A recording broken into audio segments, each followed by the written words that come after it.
Hi, everybody. Dr. Carolyn here. Today, I'm going to be talking about something that I'm sure most of us can identify with, and that's stress. The topic today, help. I'm stressed to the max and I can't stop eating. Well, let me say for myself, the last few weeks and the last couple of years have been very stressful. And I know for me, part of the stress comes from how I deal with situations. I may make them more stressful than they need to be. For example, not being able to ask for help when I need help or postponing it until it's almost too late is one of the bad habits that I've been working on in my life. And I feel like most of us are stressed to the max because of things that are out of our control, which is one of the ways in which stress can really get a hold of us, is by throwing things that we really can't control, like a pandemic that lasts not a few months, not a year, but it's going on its third year now. So there's nothing we can do about the things we can't control other than how we react to them. So I want to give you an example of one of my patients whose name is Virginia. And when I saw her, she was a 42-year-old woman and owned a very large business. She was married with 2 children, and both of her children were in college. And she felt that her life was pretty good overall, with one exception. And you know what that is. She was struggling with emotional eating, with food obsessions, and with body dissatisfaction.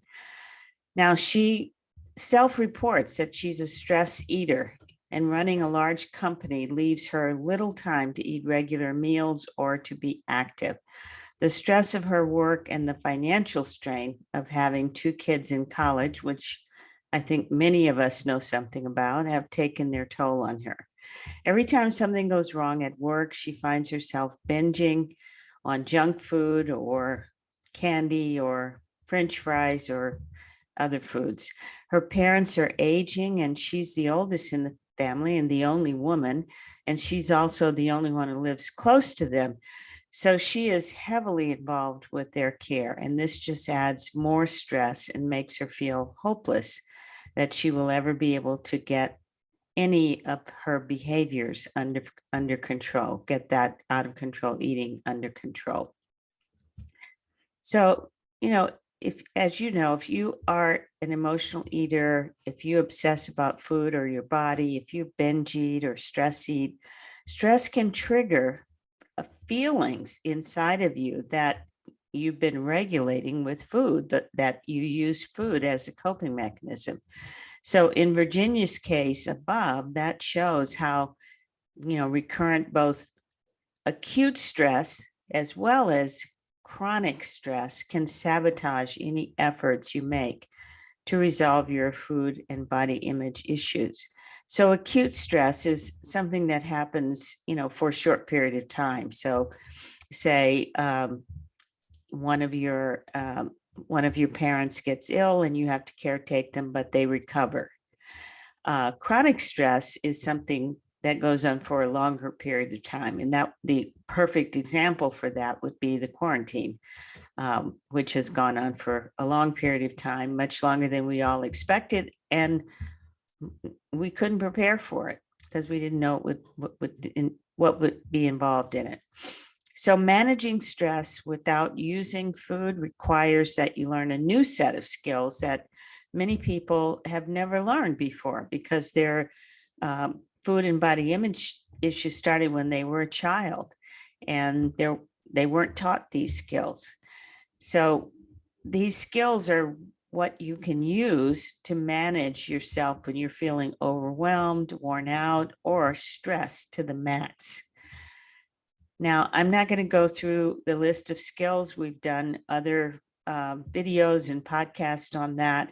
So if you're interested in starting to learn skills, which I highly recommend, you might want to check out those past episodes. Managing stress also requires learning to tap into your body's wisdom to identify, for example, early warning signs and symptoms of stress, which is really the first step to learning how to handle your stress differently.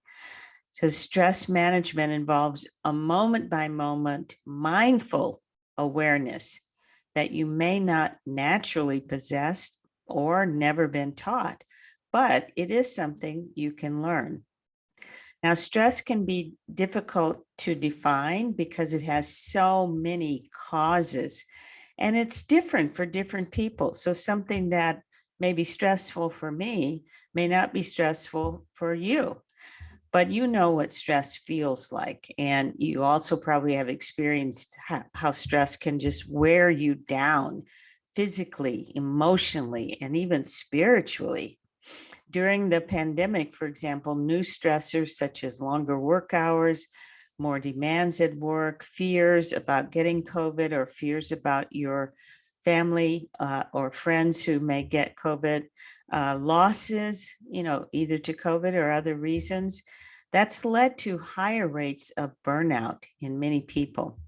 Now, close to 50% of Americans say that they are often or always exhausted due to work. So work is, it is a big stressor. And this 50% is a shocking high statistic. And it's a 32% increase over 20 years ago.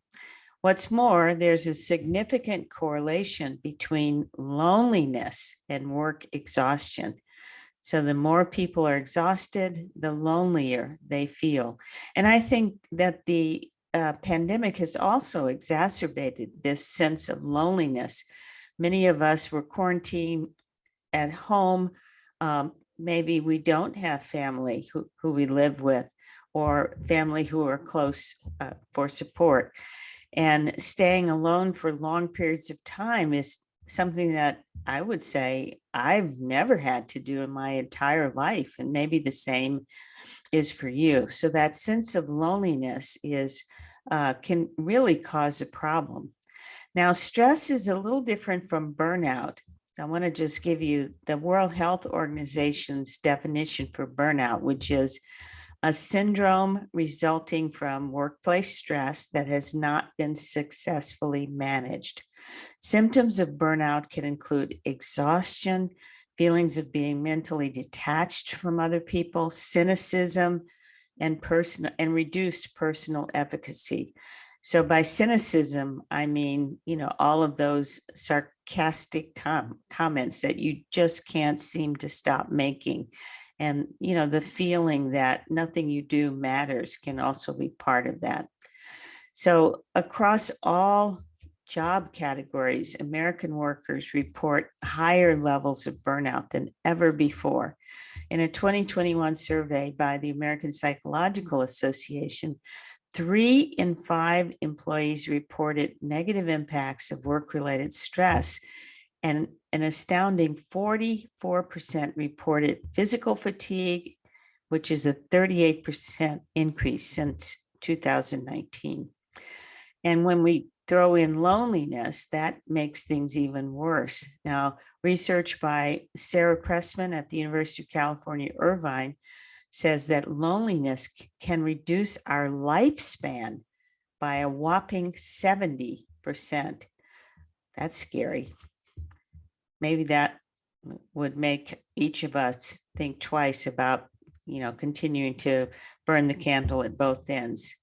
I'm not sure, but hopefully, yes.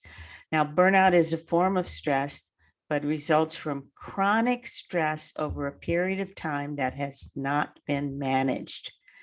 It's not something you can cure with a vacation or cutting back on your hours at work or getting more rest. When you get to the burnout phase, it's pretty hard to come back for that.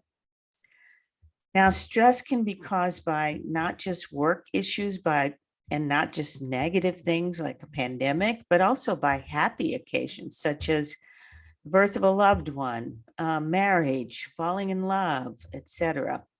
If you're having a baby, for example, and it's not your first child, your friends may tell you that you shouldn't feel stressed because you're an old hand at parenting, but nothing compares to having a new baby in the house and being up at night, not being able to get enough sleep and all of those things. So, however, each of each of the experiences that are stressful for us can have a different, they can present in different ways. Like maybe by the time you have your third child, you're an older mom, or maybe when you had your first child, you weren't working, and so on and so forth. So there are many, many different reasons why one situation can be, one stressful situation can be different from another.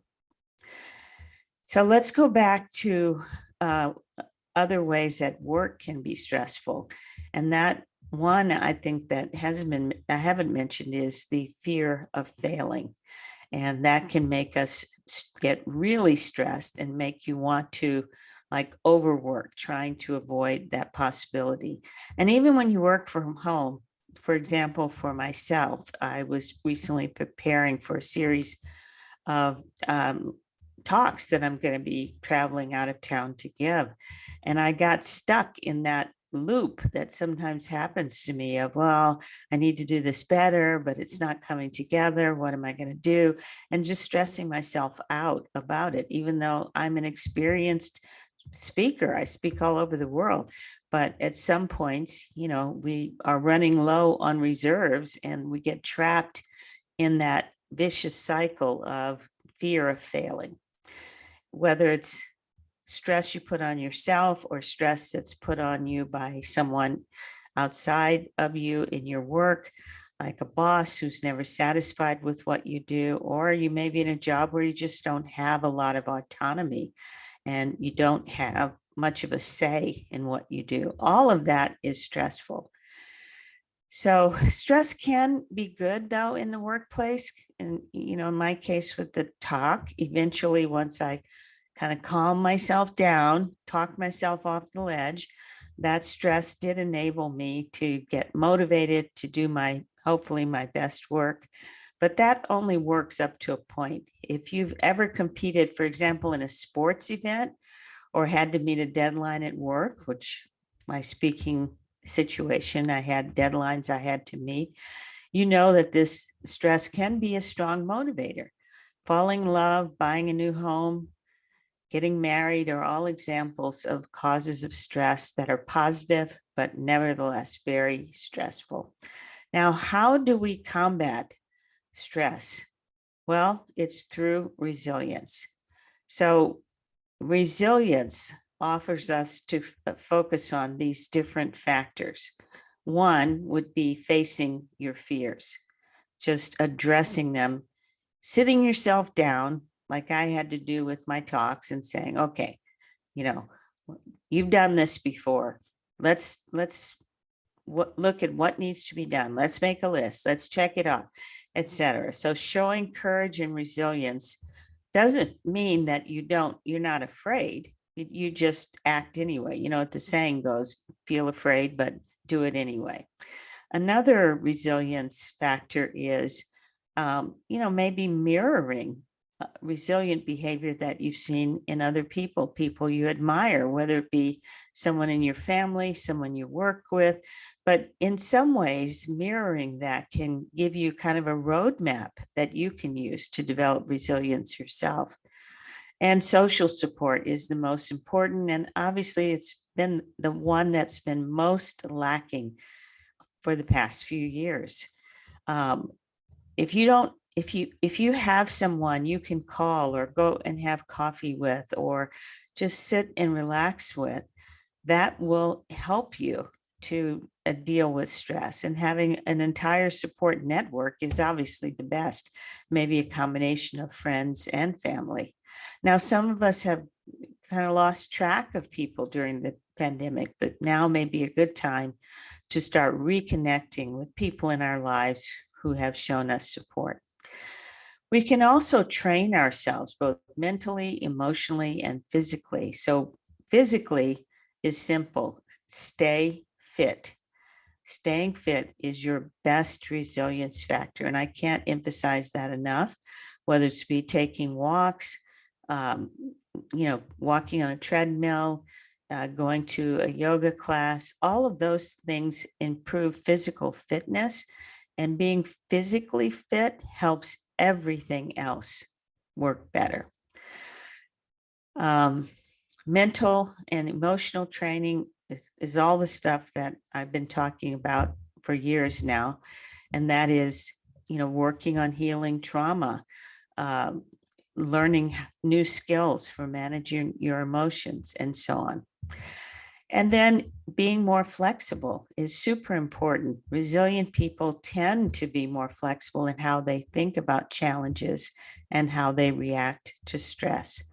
So often I have patients who say, well, I have to do it this way. This is the way I've always done it. Or I have to do it this way, or someone else will be mad at me. That's rigidity. When you have that kind of rigidity, it can cause more stress in your life. Finding meaning and purpose and growing from your experiences can also build resilience. And, we have tons of examples. You can look online, Google resilient people, people who failed and then succeeded long after. Walt Disney, who declared bankruptcy 5 times. I may be wrong on the number, but I know that he did declare bankruptcy more than once and then became very successful. And there are just so many other people that we can point to that we can find strength from their stories. These are people who've remained resilient during extreme periods of hardship. For example, I think of Simone Biles, who had the courage to step away from her Olympic event when she felt that her mental health was in jeopardy. Whether you agree with her decision or not, it took a lot of courage to do what she did. So these people who survive and face extreme hardship probably rely heavily on finding meaning in their lives. So meaning in the situation that they're in. So a breakup, for example, maybe there's some meaning for you in the breakup. And then finally, fostering optimism. This is maybe difficult for some of us. I'm more of a realistic person, but there is such a thing as realistic optimism, and it's important to be realistically optimistic, to remain resilient.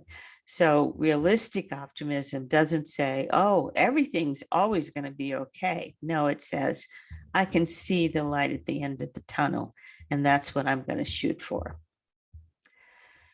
While far from that list is far from an exhaustive list of all the things you can do to build resilience, it does give you a place to start.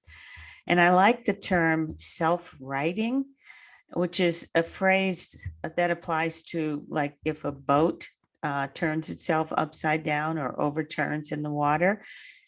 Many boats can right themselves on their own. And that's sometimes used as a metaphor for getting your own life back on track. Can you be self-righting?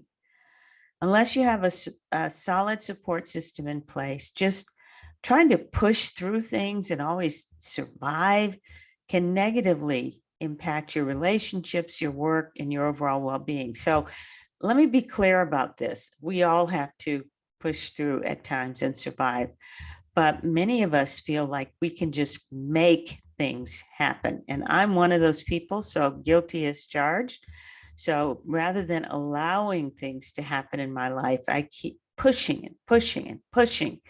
And often that leads to breakdown. So just think about allowing things to happen in your life rather than constantly being the driver, the driven person.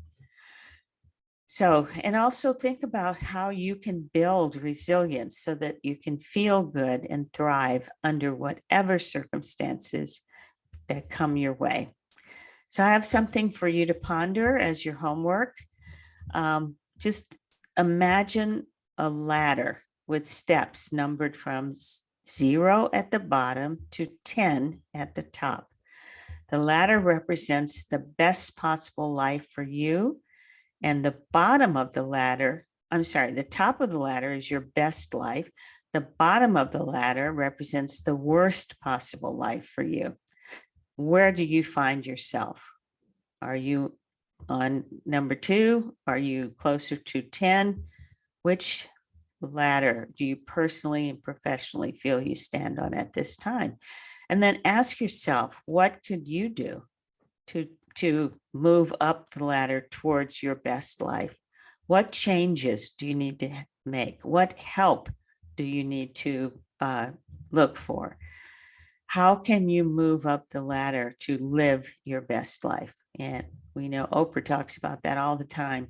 So I'm gonna second Oprah on this. Let's, in this new year, hopefully as we move out of the pandemic and we start to recover from all of the changes that have gone on in all of our lives, maybe we can refocus on living our best life rather than just getting by.